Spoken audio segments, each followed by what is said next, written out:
belajar hipnoterapi bagian kedua dengan topik teknik membuka pikiran bawah sadar.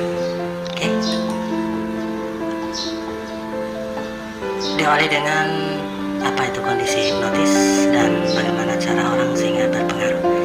Yang pertama adalah kondisi orang terhipnotis karena figur otoritas. Apa itu figur otoritas? Figur otoritas adalah orang yang punya power, punya kekuatan, punya otoritas untuk orang tertentu. Misalnya seorang anak dengan orang tuanya, berarti orang tuanya adalah figur otoritas. Seorang guru dengan seorang murid, guru adalah figur otoritas. Seorang coach, seorang mentor dengan orang-orang yang dimentori atau di coaching adalah mentor dan coach sebagai figur otoritas. Seorang dosen dengan mahasiswa, dosen adalah figur otoritas. Seorang ibu dengan anak, ibu adalah figur otoritas. Itu yang dimaksud dengan otoritas figur. Orang yang berada di bawah figur otoritas itu mudah untuk memberikan suatu sugesti, mudah sekali memberikan suatu nasihat yang bisa tembus ke pikiran bawah sadar seorang yang dihipnotis, baik secara sadar maupun tidak sadar. Yang kedua adalah emosi yang intens, orang yang selalu rileks, tenang, menerima sesuatu informasi itu dengan tenang, santai, rileks. Ini akan tembus langsung ke pikiran bawah sadar tanpa dia harus mengkritiknya. Yang berikut adalah pengulangan. Segala sesuatu yang diulang-ulang, kata-kata yang diulang-ulang, sesuatu yang dipelajari secara berulang-ulang akan tembus masuk ke pikiran bawah sadar dan kita mudah mengingatnya atau menghafalnya. Oke. Yang berikut kondisi rileks dan santai seperti yang sudah dibahas tadi. Informasi mudah sekali masuk ke pikiran bawah sadar kita, sehingga Anda yang belajar, Anda yang ingin menghafal segala sesuatu, rileks dan santailah, sehingga apa yang Anda serap lewat telinga pendengaran maupun rasa Anda bisa tembus ke pikiran bawah sadar. Yang berikut adalah identifikasi kelompok. Dalam kelompok tertentu, penghipnotis bisa mengidentifikasi dengan melakukan uji-uji sugesti, sehingga mereka yang mudah terhipnotis akan teridentifikasi. Yang terakhir adalah kemauan yang kuat. Seseorang yang ingin sembuh, seseorang yang ingin mendapatkan sesuatu yang plus atau rileks atau sehat akan mempunyai kemauan yang kuat untuk dihipnotis, dan dengan demikian proses masuk informasi dari seseorang yang memberikan hipnotis akan cepat masuk. Itulah kondisinya. Poin yang penting adalah protokol hipnotis dan hipnoterapi. Ini yang penting dalam sebuah proses hipnotis dan hipnoterapi. Yang pertama adalah prainduksi, kita akan bahas sedikit penjelasan nanti. Yang kedua tes sugestivitas, 3 induksi. Yang keempat deepening. Yang kelima sugesti, ini poin penting dalam hipnoterapi dan hipnotis. Dan yang keenam adalah terminasi atau mengakhiri sebuah proses hipnotis dan hipnoterapi. Oke, kita akan bahas sedikit tentang prainduksi. Prainduksi ini adalah interview. Ketika kita menghadapi klien atau pasien yang mau dihipnoterapi atau dihipnotis, kita harus mengkaji lebih dalam, menginterview lebih dalam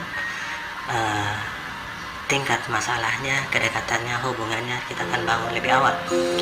Yang kedua adalah memahami masalah klien, masalah apa yang ingin kita bantu. Ini karena berhubungan dengan hipnoterapi, kita pahami betul masalahnya, jangan sampai salah memahami masalah klien dan tindakannya dan sugestinya keliru. Yang keempat, menunjukkan tujuan terapi. Kita sampaikan bahwa tujuan terapi adalah A, B, C, D. Alternatif tujuannya kita sampaikan secara detail dan lengkap kepada klien. Ini khusus hipnoterapi pada hipnotis. Yang berikut adalah menjelaskan kepada klien, kepada orang yang dihipnotis, prosedurnya, prosedur terapinya yang akan dilakukan mulai dari awal sampai akhir.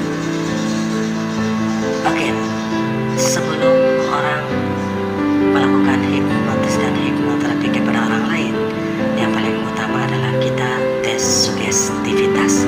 Tidak semua orang bisa tersugesti dengan mudah, tidak semua orang bisa terhipnotis dengan mudah. Oleh karena itu kita harus lakukan tes yang dinamakan dengan tes sugestivitas. Yang pertama, sarana untuk mengetahui tingkat sugestivitas klien, kita harus lakukan tes. Yang berikut, apa tes sugestivitas ini bisa meningkatkan lewat hypnotic training. Jika kita lakukan tes dan orang ini sulit tersugesti, sulit terhipnotis, maka kita lakukan hypnotic training. Apa itu hypnotic training? Hypnotic training adalah mengembalikan kesadaran murni, latihan untuk memahami dan bekerja sama dalam proses hipnotik dan hipnoterapi training. Yang berikut gabungan memahami perintah antara orang yang dihipnotis dengan penghipnotis, kemudian kerjasama antara keduanya, kemudian kepatuhan mengikuti semua langkah-langkahnya, serta sensasi dari rasa rileksnya. Jika dirasakan sesuatu yang santai, rileks, sudah mulai terasa, kemudian menikmati lebih dalam lagi. Ini yang dimaksud dengan menikmati sensasi dari rasa dan rileks. Oke? Sugestivitas. Nah, dalam proses sugesti 60% dipengaruhi oleh emosi baik dari penghipnotis maupun orang yang dihipnotis dan intelektual. Semakin tenang, semakin rileks yang menghipnotis maupun orang yang dihipnotis, semakin yakin mempunyai kekuatan pikiran yang semakin kuat, maka proses hipnoterapi semakin besar keberhasilannya. Yang kedua, intelektual. Pemahaman tentang prosedur, teknik-teknik dan simulasi dari penghipnotis ini juga sangat menunjang kecerdasan dari penghipnotis dan kerjasama dari orang-orang yang dihipnotis. Ini sangat berpengaruh, emosi menghipnotis maupun orang yang dihipnotis, dan intelektual ini sangat berpengaruh dalam kesuksesan sebuah sugestivitas dalam proses hipnoterapi ini 60%. Kemudian yang kedua adalah 40% fisik. Artinya orang yang menghipnotis maupun orang yang terhipnotis harus benar-benar sehat, masih bisa berfungsi inderanya, masih bisa berkomunikasi. Penghipnotis fisiknya juga harus sehat, kekuatannya harus stabil, tidak sakit-sakitan atau tidak lemah lunglai. Jadi pastikan kita dalam kondisi penghipnotis maupun dihipnotis fit. Walaupun yang dihipnotis dalam kondisi sakit sekalipun, kita harus memberikan penguatan bahwa semua yang kita sampaikan bisa didengar, dilihat dan dirasakan. 40% fisik kita sangat berpengaruh. Tipe sugestivitas dari orang-orang.